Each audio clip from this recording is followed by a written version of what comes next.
Welcome to the Money Script Podcast. It's your host, Johannes Harrison. So good to be with each and every one of you on another beautiful day. It is officially hoodie season. For those of you that are watching on YouTube, you see we pulled out our black hoodies today because the temperatures dropped. It's getting a little bit cooler. It's fall. We've had to fall back with the times. Why do we have daylight savings time anymore? Does anyone know? Can we get rid of that, please? I mean, it doesn't make any sense. My dog doesn't understand it. My daughter doesn't understand it. I don't understand it. We need to just get rid of daylight savings time. But who knows? By the time you're listening to this, maybe we've already sprung forward. So the time is now wherever you are. I'm excited to be with you again on another edition of the Money Script Podcast, where it is our mission to bring you stories from other individuals so that you can learn ways to improve your money script, have a better relationship with money, and improve your financial literacy. For those of you that are tuning in on YouTube, you can see who my esteemed guest is today. His name is Harrison Hill. We will get to him in a minute as we talk about our current events. So I mentioned this on the last podcast, and I just want to bring it up again because it continues to just be all over my Twitter feed. There is something that is very personable and unique when you get advice from a professional that understands your situation. What I'm speaking to is, I can't even call him a friend anymore. Dave Ramsey was always someone that was well respected in the industry, at least in my eyes. He was respected as someone that gave people some, actionable advice. I know many people that have used his strategies to help get themselves out of debt, to buy their first house, to put their kids through college, etc. And I will say this: a lot of things he says are not wrong. However, I do need you to know that his role.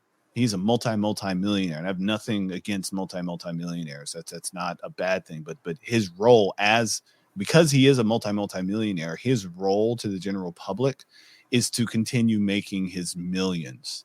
I just have to say this: he doesn't care about you specifically. He doesn't even know you.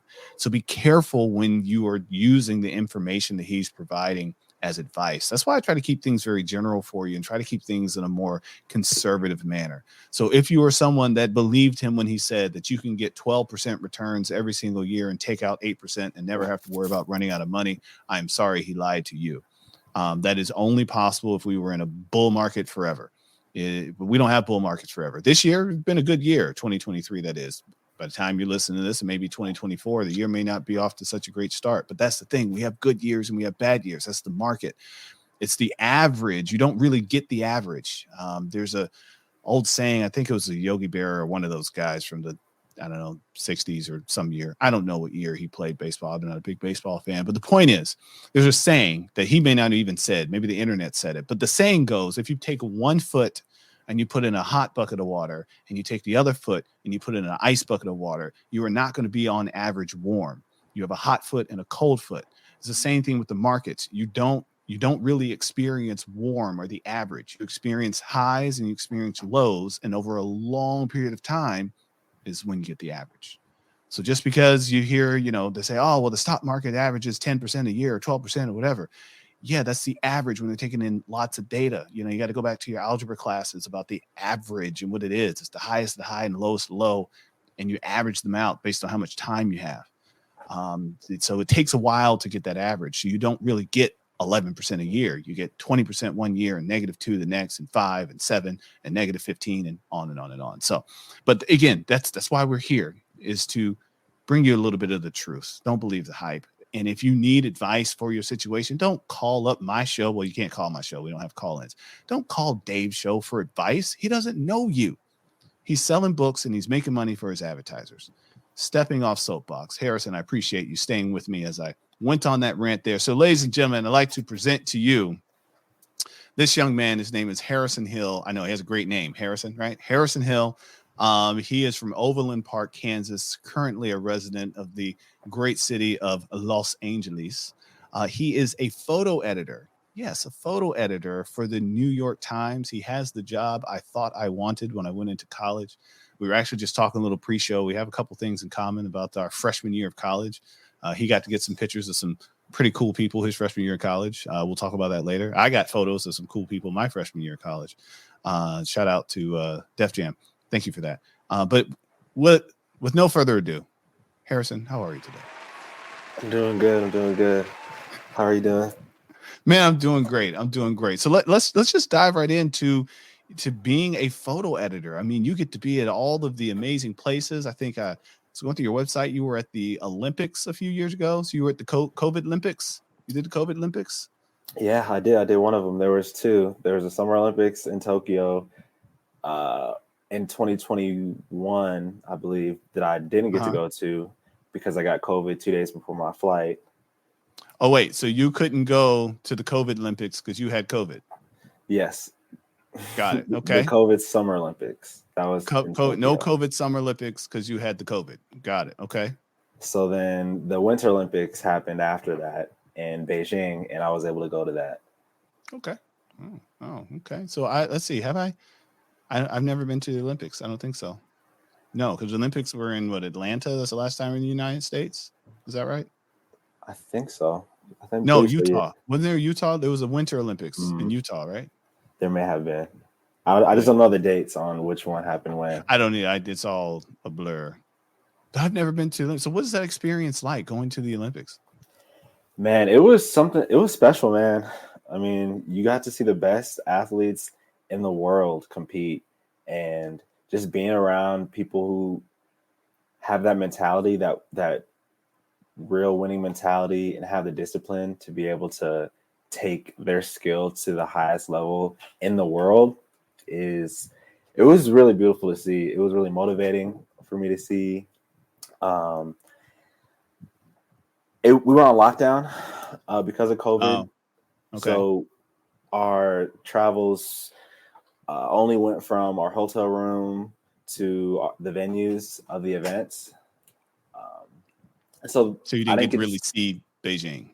yeah, I didn't get to see Beijing at all Okay. outside of the window No of the flyover. bus. Yeah. Yeah, and the flyover. Um, but it's just so cool to see all these athletes compete, and it motivated me. I was like, dang, man, maybe I could do the Olympics one day. It was just like so inspiring to see them. Well, no. But hold on. You are an athlete, though, aren't you? Not for real. I mean, I did sports in high school, and uh, I mean, I'll run for fun just to stay in shape, but You don't that's have any about other all. athletic hobbies? Uh, nah, just I mean, I play golf, I bowl, Oh, there I we go. Okay, run. there it is. You what? You said it. It was the B word. We've talked about this before. Bowling, yeah, I I thought you bowl. were. I thought you were competitively good at bowling. Yeah, I'm trying to be. I'm trying to get better. I mean, if I were to be a professional in anything, it would be bowling. It Got would it. be Okay. bowling. Yeah. And is there an Olympic category for bowling? I assume there is. I don't think so, but Oh, I'm okay. thinking in my head by the time I become a professional, hopefully it'll be there. Hopefully it'll get There you voted into go. the Olympics, and then everything will And then align your stories come perfectly. full circle. There we go. There Exactly. we That's go. the dream. That's the dream. That's the dream. The dream. So speaking of dreams, like I said, you have, in my opinion, one of the most exciting, coolest, jobs or professions rather that there is to have. When did you first pick up a camera? I first picked up a camera in high school. Um, my father was a photographer, and he worked for the news as well, and so cameras were always around, and his photos were always in the walls of our homes. So the influence was there subconsciously. But I first picked up my first camera in high school for a film photography class. And shortly after, that's when I realized that that's the only thing I really care about, because every chance I got in school, I would just try to make my way to the photo lab and just hang out in the dark room, make prints. That's what made me feel good in high school. So yeah, that's like where it all got started. You see, this is what I'm talking about. I am talking to someone that actually did it. This was my dream, y'all. Yes, I'm a financial planner now, and don't get me wrong, I love what I do, but it's something I kind of fell into because I was good at math and numbers and talking to people. But photography was my dream. I picked up a camera in high school. My father dabbled in photography. He actually had a dark room in one of our utility rooms at one point. Mm. So I have still to this day, bunch of black and white photos that my father took with his camera. and developed himself in the dark room that we had at the house. So I was exposed to the lovely smelling chemicals of the dark room at a very early age, and in high school took photojournalism, joined yearbook, joined the newspaper. And by 11th grade, I didn't even play sports anymore. I was just doing the photographer. I would still go on to all the games with the teams, but just to take pictures, because I found that was much more enjoyable. So I feel you. That's amazing. That's incredible. So you said your father was a journalist, and so you went to school for photojournalism, then I assume? Yeah, Okay. actually my parents met when they were interns at the local newspaper in the city that I grew up in. My Oh, mom okay. was a writer and my dad was a photographer. And so, Oh, and that's a beautiful story. yeah, the Hallmark. influence was just all Hallmark, give around. them a call. Come on, Hallmark. This is father that's a writer, mother that's a writer, father photojournalist. Together have a child that also becomes a photojournalist and now works for the New York Times. Come on, Hallmark. I Run know. my check. This is too easy. It's too easy. Right, man. We need it. So, I mean, yeah, it was just I'm sorry, always. Hallmark. Tyler Perry. I called out the wrong Tyler. Did you Yeah. hear that, Tyler? This is a true story. Okay. No room for Medea in it, but it's a true story. Anyways, I digress. So photojournalism. Yeah, it was always around me. And when I was deciding what college I wanted to go to, I could have either went to some expensive colleges and studied business, or I could have gone to some local colleges and studied photography. And that was the first time my parents told me that I can do whatever I wanted. I can make this decision for myself. They left it all to me. So I decided to go with my gut, which was study photography. So I studied at Western Kentucky University in their photojournalism program. And the first day I went into class, because at that school you could start your majors as a freshman. So I remember it was the first week of school. I go into the class, it was photo one. And I remember leaving that class thinking, yeah, this is it. This is it. Nice. I don't know what's going to happen, but I know this is where I'm supposed to be. And so I just always kept the camera on me in college. I was the guy on campus who was shooting everything. People knew me as the camera guy, So as people were learning to get through college and learning to be an adult for the first time, I was being able to document that. I had the ability to document that with the camera. So I was able to really see my growth as a photographer. And I made a lot of really close friends in college. And looking back at my photos, I was able to see their growth in their own lives and careers as well in college, it's really cool to go back and see those photos and just think like, wow, we're so young. We didn't know anything. We felt like we knew everything. Oh, yeah. Yeah, I come across some of those. Same, I was my first year of college. I was the guy with the camera all the time, and I see some of those photos. I'm like, we didn't know anything. Nothing. Yeah. Nothing. Hopes and dreams. That's it. Hopes and dreams. So let's talk about a few of some of those earlier photos. So for those that want to follow along that are listening, once you're not driving, shout out to all my truck drivers out there. Once you're not driving, grab the links in the show notes, and you can check out some of his photos, and that's at Harrisonhillphoto.com. So I've got a couple of them that I've pulled up here, and I just wanted to just hear from you on them. So one that you mentioned is from your freshman year of college, where you were able to capture a picture of one of the unfortunate members of the Migos. Tell us about that. Yeah, man. At our college, we had a couple local party promoting groups, and they would get these artists in town because our school was small. It wasn't a big major university with 50,000, 60,000 people. So these groups were able to get these artists to come for, different weekends throughout the year. And so the Migos came one weekend, and I remember it was fresh into my photography courses when my teachers were telling me, like, go to everything, shoot everything, try to get backstage, try to finesse your way on stage, do whatever it takes to get the shot. So I'm like, oh man, the Migos are coming. I got to be there early. I got to get on stage. I got to capture the moment. And that's what I did, man. Got there early. I was able to get in with the party promoting crew as well because I was cool with a few of them. So they were cool with me photographing the event. I remember event started at 8. I got there at maybe 7.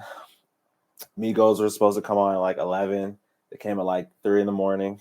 That sounds about right. But man, they get there and it was like sparks were flying. I felt all the butterflies as I was taking photos of them performing. It was just beautiful to see. They were doing their thing.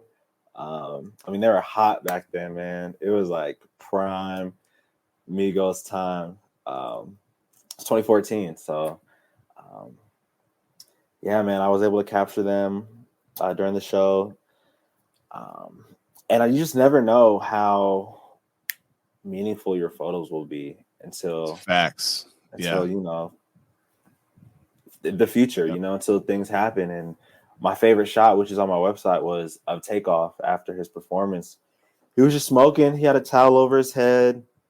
The lights were going crazy on him. And it was my favorite shot. It was the most beautiful shot that I had taken. And it's just like, it's just so crazy to think about now with his passing, because it's like, man, for me, that picture means so much more because of, now it's almost a celebration of his life. It's almost a tribute to him now because, he's moved on and went to heaven. So, that photo means a lot to me. Yeah, no, it's a beautiful photo. It's a beautiful photo. So speaking of your ability to get the shot, you've had a wonderful collection that I was pulling up here of, you titled it Hussle. Talk to us about Hussle. Hussle was a project I worked on when I moved to California. When I got my first job as a photographer in California, I worked for USA Today. And the week I got there, I pulled up to LA. The first week I got there, Nipsey Hussle had passed away. So you got to California the week after? Mm-hmm, the week of, or a week of, man. It was either the week of or the week before. But that was the first project. So it just it happened within that same time frame. Got it. Yeah. So my job told me to go out there and just be there. So I was on the corner of Crenshaw and Slauson, where his store, the Marathon store, was, from the day he died all the way up until his funeral and procession that went past the Marathon store. So with that, I had my camera on me and I photographed everything. And it was tough, man. You saw so many emotions. It was really sad. I have felt every negative emotion I could feel just off of the vibe and the energy. And it was really personal for a lot of people as well. So I had to learn how to move in those spaces, because I'm not from California, so I don't know what life is like out there. I'm not familiar with gang life out there. So, I wanted to make sure. You're from Kentucky. I hope not. Yeah. Or Kansas and Kentucky still, but those, you're not. Yeah. I just wasn't around it. So I had to learn how to move. I had to learn how to respect people's space, but also capture this moment, because this was a moment in history for sure.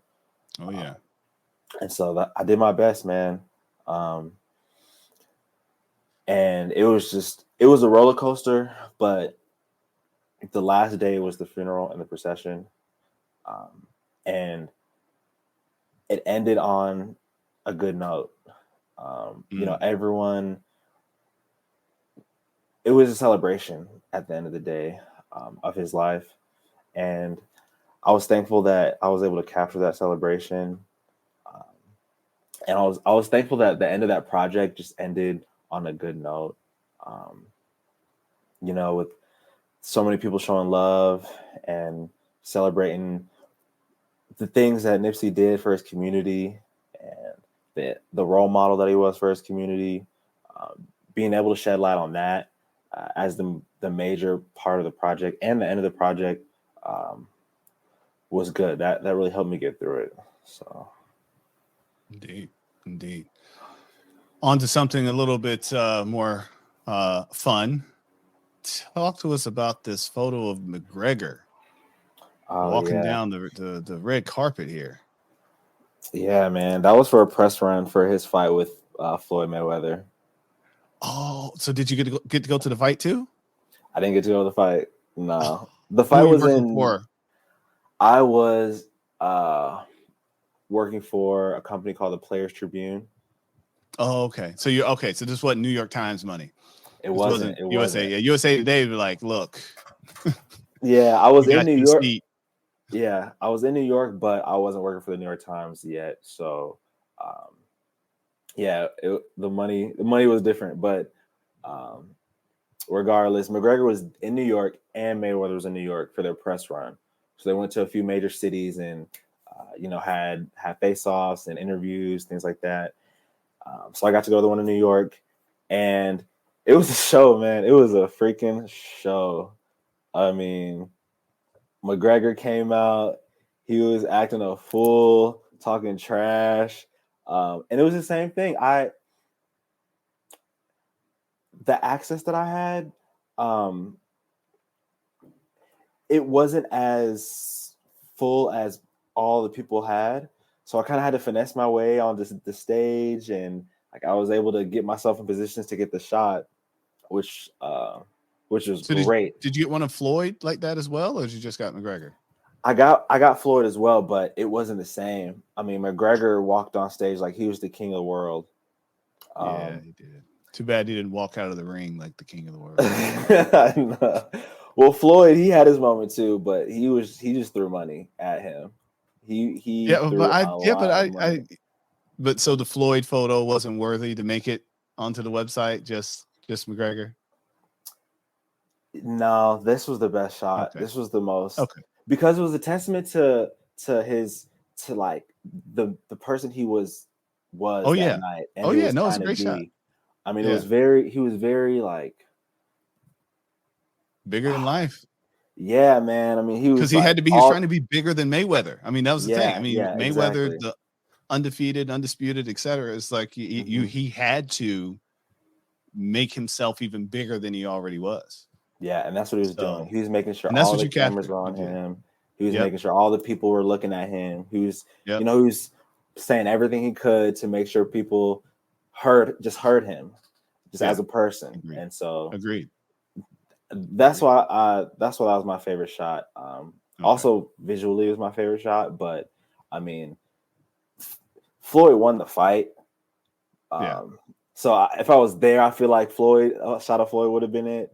But for that press run, it was like, McGregor won the press run. I'll give you that. He did. Yeah. Floyd won the fight. McGregor won the press run, which happens sometimes in boxing, where someone will win the press but not win the fight. Actually, happens a lot in boxing. Yeah, so, I agree. I think Muhammad Ali was the only one that was good at doing both. Okay. So indeed. Well, hey, I appreciate you sharing some of your moments with us. There's some beautiful moments. Looking forward to seeing more that you do. Please take some time and peruse this website. Are people able to order any of your prints? Do you have prints for sale? I don't have prints for sale at the moment, but if you want any prints, you can send me an email. My email is harrisonhillphoto@gmail.com. And I've done a couple shows, art shows where I've, displayed my work and sold it. And I'm going to start doing that again in the future too. Once I get some money, once I get my money right and there you go, manage it well, which I'm currently doing. It all comes together. Got to save the money, set it aside for the art show budget. And once it gets to a good level, I'll start selling art again. But yeah, that's how. Well, that's a great segue, sir, to get into our question that we have for all of our guests. And so we'd like to learn from you. What is, or what was, or is your first memory of money? My first memory of money,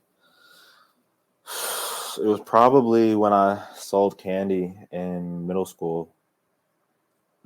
That's a common one for the show. I'm trying to figure out. I guess I haven't talked to anyone that goes to the same school yet. Actually, no, I interviewed one of my friends from school. We were competing for selling candy. We were both selling candy. I remember there were days I'd dump into his backpack, days he'd dump into mine. But man, the candy selling, those were the days. Yeah, those were the days. My dad had just got a Costco and Sam's Club subscription. Oh yeah, yep, same here. We just got Sam's Club around the corner and convincing them, borrowing, begging, pleading. I just need $20 and I can turn it into 50. I can flip it. Yeah. Man. Yep. Man. I get my favorite. What was your number pack. one seller? Yeah. I would always get what I liked was just the sour stuff. Okay. So sour candy, sour punch straws, sour Skittles. There was a pack of all sour stuff. And I think I bought it because I knew that, if I wanted to dibble and dabble, I could just, it would be what I liked as well. But look, you're not supposed to get high on your own supply. Come on now. I guess. I know. Come on. And the 10 crack commandments were out by the time you were in high school. You should have known that. I also thought that there would be a niche. Like if I liked it, then I think that other people would too. And they did. So they see you eating it then. So you were the salesperson as well. You were a demonstrator. Yeah, sometimes, Got it. It was a tactic. Once they say, let me get one, it's like, I'll sell you one. I said, there you okay, yeah. I got to do you one bet. I give you your own pack. So exactly. Indeed. Well, hey, Harrison, we appreciate you sharing some love on the Money Script podcast. Again, for those who want to check out some of his work, go to harrisonhillphoto.com. If you want to reach out to him, of course, he can be found at Harrison Hill as well. Good job getting that handle. You must have been the first one to get it. I was. I got lucky. You got real lucky. I couldn't even get mine. I was like, who has my name? I had to go with Yo Harrison on Twitter. I'm like, well, who else is out? And I Googled it. I was like, oh, actually a few people. Just a few. But anyway, that's all it takes. They beat me to it. So again, please, people, even with my podcast, if you hear something you're like, I don't know if that necessarily applies to me. It probably doesn't, but get some help of a professional to bounce these ideas off of. Don't just take something you see on TikTok, you see on Twitter, you see on YouTube or anything else, especially when it comes to something so personal like finance, and think that it's the holy grail and that's going to be your solution. So, just trust and verify, do some more research, get a second opinion. And then, of course, let's see, we are coming up on, this is your episode 96. So episode number 100 is coming soon. We're going to really have some fun for that one. I'm not going to tell you who the guest is. I do know who the guest is. I do now. I'm not going to tell you. I'm very excited about it. You should be excited too. But we're going to have some fun. That will be launching in January. That will be episode number 100. We will kick off season 5 with that. Can y'all believe season 5? We've been doing this for 5 seasons, 100 episodes. And I am very grateful to all of you as listeners, as YouTube, my subscribers. I think that's what you're called. Subscribe. Yeah, subscribe on YouTube. Give it a thumbs up or something. Like it, share it. Y'all know what to do. And then, of course, if you're listening on Spotify, on Apple, please go ahead and give us your love on there as well. We will see you next time here on the Money Script Podcast. As always, tell a friend to tell a friend to tell a friend to get a little dose of financial literacy today. We'll talk to you next time. Thanks for joining us on the Money Script podcast. Be sure to check out our other episodes, subscribe, follow, and give us 5 stars. Continue to send your financial questions on Twitter or Instagram at The Money Script. Go to moneyscriptwealth.com and schedule your complimentary consultation to discuss your specific goals and concerns. Financial advisory and investment management services are offered by Money Script Wealth Management PLLC, a registered investment advisory firm registered in the state of Texas and California and other states where exempt. The Money Script LLC and the Money Script Wealth Management PLLC and guests of the episode may have interest in the investments mentioned today. The opinions and views are expressed here are for informational purposes only. This material is educational in nature and should not be deemed as a solicitation for any specific product or service. All investments involve risk and a significant loss of principal. The Money Script nor Money Script Wealth Management offer tax or legal advice. Please consult your tax advisor or attorney for specific advice about your situation. Until next time.